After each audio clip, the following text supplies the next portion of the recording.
Welcome to पुष्पैड academy. Hello students, आज हम पढ़ेंगे कोल एंड पेट्रोलियम के बारे में। कोल क्या है, पेट्रोलियम क्या है, इन सब के बारे में पढ़ेंगे। लेकिन ये चीज़ें किससे रिलेटेड है पहले हम वो जान लेते हैं। ये चीज़ें रिलेटेड है नेचुरल रिसोर्सेज से। नेचुरल रिसोर्सेज क्या होते हैं? ऐसे रिसोर्सेज जो हमें अपने आप ही नेचर से मिलते हैं, उनको हम बोलते हैं नेचुरल रिसोर्सेज। अब नेचुरल रिसोर्सेज टू टाइप्स के होते हैं। एक होता है इनएग्जॉस्टिबल नेचुरल रिसोर्सेज और एक होता है एग्जॉस्टिबल नेचुरल रिसोर्सेज। ये क्या है? इनएग्जॉस्टिबल नेचुरल रिसोर्सेज है ऐसे रिसोर्सेज जिसमें कोई लिमिट नहीं है, अनलिमिटेड क्वांटिटी में वो रिसोर्स प्रेजेंट है हमारे नेचर में। वो चीज़ क्या, जो भी वो रिसोर्स है, जो भी वो चीज़ है, वो क्या है, अनलिमिटेड क्वांटिटी में प्रेजेंट है। मतलब जो कभी भी ख़त्म नहीं होगा, वो रिसोर्स हमारे नेचर में प्रेजेंट है। एग्जाम्पल के लिए एयर हो गया, सनलाइट होगी। एयर हमारे नेचर से कभी ख़त्म नहीं हो सकती है, सनलाइट भी कभी ख़त्म नहीं हो सकती है। इसके बाद हम बात करते हैं एग्जॉस्टिबल नेचुरल रिसोर्सेज की। ये एग्जॉस्टिबल नेचुरल रिसोर्सेज क्या है? ऐसे रिसोर्सेज जो सिर्फ लिमिटेड क्वांटिटी में हमारे नेचर में प्रेजेंट है, जो कि एक टाइम आने पर ख़त्म हो सकते हैं, उनको हम बोलते हैं एग्जॉस्टिबल नेचुरल रिसोर्सेज। एग्जाम्पल है इसके कोल, पेट्रोलियम, मिनरल्स, फॉरेस्ट, ये सब। जो कोल है, पेट्रोलियम, इसी के बारे में बेसिकली हम आज इस चैप्टर में बात करेंगे। फॉरेस्ट भी आपने देखा होगा, जो फॉरेस्ट है वो अगर हम उसको कट करते जाएंगे तो वो क्या होगा, धीरे धीरे ऐसे फॉरेस्ट खत्म होते जाएंगे। पहले हम बात करते हैं कोल की। ये कोल क्या है? ये एक फॉसिल फ्यूल होता है जो कैसे फॉर्म्ड होता है, जो भी नेचुरल डीके होते हैं, जो भी वेजिटेशन सब्सटेंस होते हैं जिसका वो नेचुरली क्या होता है, डीके ही होता है, ख़राब हो जाते हैं, वो सड़ जाते हैं। फिर बहुत सालों बाद जब ये मतलब हमारे धरती में प्रेजेंट रहता है अर्थ की सरफेस पे, तो धीरे धीरे करते करते ये एक फॉसिल फ्यूल में कन्वर्ट हो जाता है। बहुत साल लगते हैं इसको, कोल को बनने में। ये एक बहुत ही स्लो प्रोसेस होता है, जिसमें क्या होता है, कोल में इसमें क्या होगा, जो भी डेड वेजिटेशंस होंगे, जो भी डेड प्लांट पार्ट्स होंगे, ये सब क्या होंगे, किसमें कन्वर्ट हो जाएंगे, कोल में। और इसी प्रोसेस को हम बोलते हैं कार्बोनाइजेशन। ये जो प्रोसेस हो रहा है, स्लो प्रोसेस होता है, the slow process of conversion of dead vegetation into coal is called carbonisation. अब ये जो कोल का फॉर्मेशन है, ये नेचुरल प्रोसेस है, ये नेचुरली ही बनता है। जो कोल है वो क्या है, वो नेचुरली बनता है नेचर में। लेकिन इसको बनने में बहुत साल लग जाते हैं, मिलियंस ऑफ ईयर्स लग जाते हैं। इसमें क्या होता है, जैसे बाढ़ वगैरह आती है तो जो फॉरेस्ट होते हैं वो क्या होता है, कुछ पेड़ वगैरह जैसे गिर जाते हैं तो वो सॉइल में आ जाते हैं। तो फिर जैसे वो सॉइल में आ गए तो धीरे धीरे उसमें क्या होगी, सॉइल की जो लेयर होगी वो डिपॉजिट होती रहेगी, सॉइल की लेयर उन पर लगती रहेगी। फिर ऐसे ही धीरे धीरे वो कंप्रेस होते रहेंगे, नीचे जाते रहेंगे। जब वो ऐसे नीचे जाते रहेंगे तो क्या होगा, जो टेम्परेचर है, टेम्परेचर भी बढ़ता है। ठीक है, टेम्परेचर जैसे जैसे बढ़ेगा वो और अंदर जाएंगे। अब जब हाई प्रेशर होगा और हाई टेम्परेचर होगा तो जो ये डेड प्लांट्स है, जो फॉरेस्ट वगैरह होते हैं, वहाँ पर जो डेड प्लांट्स प्रेजेंट होंगे, वो किस में कन्वर्ट हो जाएंगे, कोल में कन्वर्ट हो जाएंगे। तो इसी प्रोसेस को हम बोलते हैं कार्बोनाइजेशन।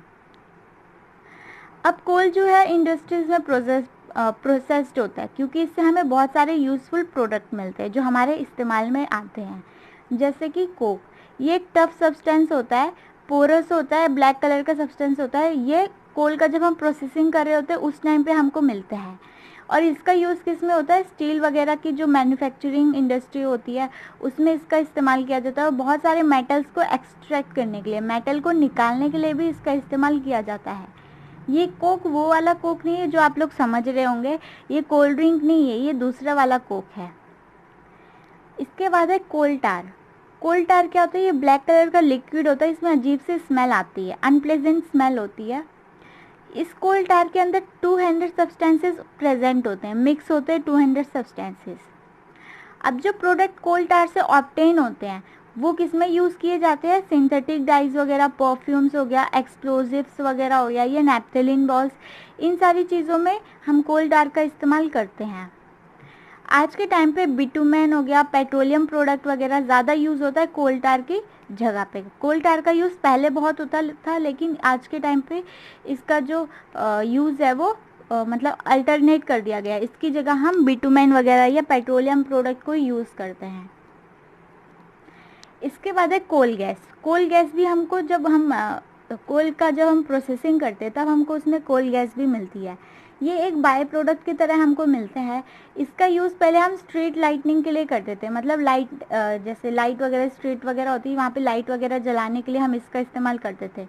लेकिन आज के टाइम पे हम इसका यूज़ कैसे करते हैं, हीट के सोर्स की तरह यूज़ करते हैं और ना कि हम उसको लाइटनिंग की तरह यूज़ करते हैं।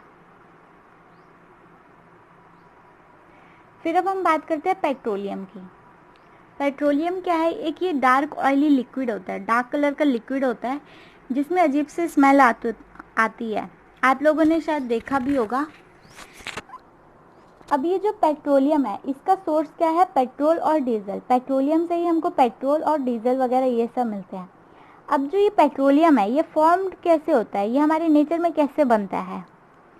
जो पेट्रोलियम है, जो लिविंग ऑर्गेनिजम्स प्रेजेंट होते हैं समुद्र वगैरह में, जब ये जो ये लिविंग ऑर्गेनिज्म समुद्र में प्रेजेंट होते हैं, जब इनकी डेथ हो जाती है, मर जाते हैं, तो इनकी जो बॉडी है वो क्या हो जाती है, नीचे सेटल हो जाती है। जो समुद्र के नीचे जो होगा एकदम लास्ट में वहाँ पे ये सेटल हो जाएगी और फिर उसके ऊपर सॉइल की लेयर्स वगैरह लगती रहेंगी।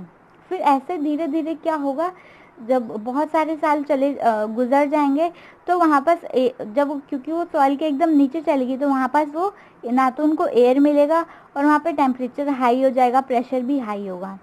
तो इससे क्या होगा, जो डेड बॉडीज होगी वो किस में कन्वर्ट हो जाएगी, पेट्रोलियम में कन्वर्ट हो जाएगी और नेचुरल गैसेस में कन्वर्ट हो जाएगी।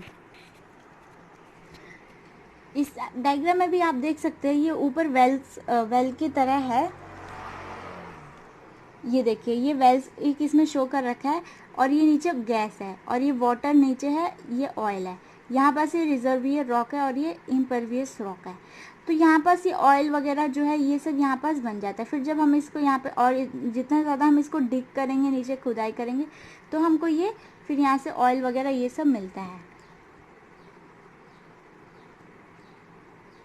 अब पेट्रोलियम हमने जान लिया क्या है, अब हम जानते हैं रिफाइनिंग ऑफ पेट्रोलियम क्या है। पेट्रोलियम में अलग अलग तरीके के कंस्टिट्यूएंट्स पाए जाते हैं, जैसे कि पेट्रोल, डीजल, पैराफिन वैक्स वगैरह, ल्यूब्रिकेटिंग ऑयल, पेट्रोलियम गैस, ये सारी चीज़ें।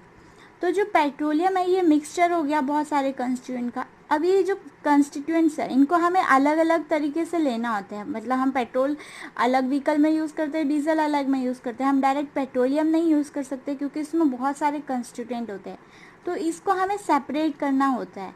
तो इसको हम सेपरेट कैसे करते हैं, कुछ मशीन्स के थ्रू करते हैं। इसी को हम, इस सेपरेशन को ही हम बोलते हैं रिफाइनिंग ऑफ पेट्रोलियम। अब हम बात करते हैं नेचुरल गैस की। ये एक बहुत ही इंपॉर्टेंट फॉसिल फ्यूल होता है। इसको ट्रांसपोर्ट करना, हम इसको पाइप से इजीली ट्रांसपोर्ट कर सकते हैं और इसको हाई प्रेशर के अंदर स्टोर किया जाता है। एक सीएनजी होता है, आप लोगों ने सुना भी होगा, कंप्रेस्ड नेचुरल गैस की फॉर्म में इसको हम स्टोर करके रखते हैं। पहले के टाइम पे क्या होता था, इसको हम पावर जनरेशन की तरह यूज़ करते थे, लेकिन आज के समय में हम इसको एक फ्यूल की तरह यूज़ करते हैं बहुत सारे व्हीकल्स में। ऐसा क्यों, क्योंकि जो आज के टाइम पे जो व्हीकल्स चल रही है उससे बहुत ज़्यादा पॉल्यूशन होता है, पेट्रोल डीजल इन सब से बहुत ज़्यादा पॉल्यूशन होता है। तो इसीलिए हम सीएनजी यूज़ करते हैं क्योंकि ये लेस पॉल्यूटिंग है। और इसको हम डायरेक्टली बर्निंग पर्पस वगैरह कुछ चीज़ें जलाने के लिए, जैसे हमारे घरों में जो गैसेस वगैरह होती है उसको जलाने के लिए यूज़ कर सकते हैं। फैक्ट्री में ये यूज़ होता है। इसको हम आसानी से ट्रांसपोर्ट कर सकते हैं पाइप के थ्रू। और ये चीज़ें आप हमारे इंडिया में गुजरात के साइड में भी ऐसा है कि ये डायरेक्ट पाइप के थ्रू ट्रांसपोर्ट होती है घरों में, फैक्ट्रीज़ में। इसको हम, जो नेचुरल गैस है, इसको हम एक स्टार्टिंग मटेरियल की तरह भी यूज़ करते हैं। फर्टिलाइज़र या केमिकल के मैन्युफैक्चरिंग में हम इसको एक स्टार्टिंग मटेरियल की तरह यूज़ करते हैं, मतलब पहला सब्सटेंस जो होता है वो हम नेचुरल गैस यूज़ करते हैं इनमें। अब जो इंडिया है उसमें बहुत सारी वैरायटी, जो इसका नेचुरल गैस की बहुत सारी वैरायटी प्रेजेंट, बहुत सारे रिजर्व्स प्रेजेंट है नेचुरल गैस के अलग अलग प्लेसेस पे, जैसे कि त्रिपुरा हो गया, राजस्थान हो गया, महाराष्ट्र हो गया, कृष्णा गोदावरी डेल्टा, ये इन सारी जगहों पे इसके जो रिजर्व्स है नेचुरल गैस के वो प्रेजेंट है। अब कुछ नेचुरल रिसोर्सेज जो होते हैं वो क्या होते हैं, लिमिटेड होते हैं। तो जो नेचुरल रिसोर्सेज जैसे कि फॉसिल फ्यूल्स, मिनरल्स, फॉरेस्ट, ये हमने पहले भी बात की थी, ये क्या होता है, लिमिटेड होते हैं, और जो लिमिटेड होते हैं उनको हम क्या बोलते हैं, एग्जॉस्टिबल नेचुरल रिसोर्सेज। अब जब हम फ्यूल जलाते हैं तो इससे, जब हम फ्यूल जलाते हैं तो पॉल्यूशन का सबसे बड़ा जो मेन पार्ट होता है वो यहीं से आता है, जब हम फ्यूल को बर्न करते हैं। और इसी के साथ साथ क्या होता है, ग्लोबल वार्मिंग बढ़ती जाती है, क्योंकि पॉल्यूशन बढ़ रहा है, टेम्परेचर हाई होगा, ग्लोबल वार्मिंग बढ़ेगी। तो ये जो नेचुरल रिसोर्सेज है इसका हमें लिमिटेड यूज़ ही करना चाहिए, क्योंकि एक तो ये पहले से ही लिमिटेड अमाउंट में प्रेजेंट है, ये कभी भी ख़त्म हो सकते हैं, और इनसे इतना जैसे कि ग्लोबल वार्मिंग वगैरह के भी खतरे हैं। तो इन सारी चीज़ों का हमें सिर्फ तभी इस्तेमाल करना चाहिए जब ज़रूरी हो। अननेसेसरी इस्तेमाल हमको इसका नहीं करना है, जब ज़रूरी नहीं है तब तक हमको इसका इस्तेमाल नहीं करना है। इंडिया में हमारे इंडिया में petroleum conservation research association PCRA, इन्होंने लोगों को बहुत सारी एडवाइसेस जारी की हैं। वो क्या है हम जानते हैं। जब भी हम कोई ड्राइव कर रहे हो कोई व्हीकल, तो उस टाइम पे जो हमारी गाड़ी की स्पीड होनी चाहिए वो क्या होनी चाहिए, कांस्टेंट होनी चाहिए। कांस्टेंट स्पीड मतलब सेम स्पीड से ही गाड़ी मूव करनी चाहिए, और स्पीड मॉडरेट होनी चाहिए। इससे क्या होता है, जो भी फ्यूल वगैरह यूज़ हो रहा होता है वो थोड़ा कम यूज़ होगा। और हमें, जब हम कैसे ट्रैफिक में फंस जाते हैं तो हमें क्या करना चाहिए, जहाँ पे हमको वेट करना होगा उस जगह पे हमको क्या करना चाहिए, जो हमारा इंजन है गाड़ी का उसको ऑफ कर देना चाहिए। जब हमको यूज़ हो हम तब उसको चला के आगे जा सकते हैं। इससे फ्यूल भी सेव होगा, प्लस पॉल्यूशन भी कम होगा।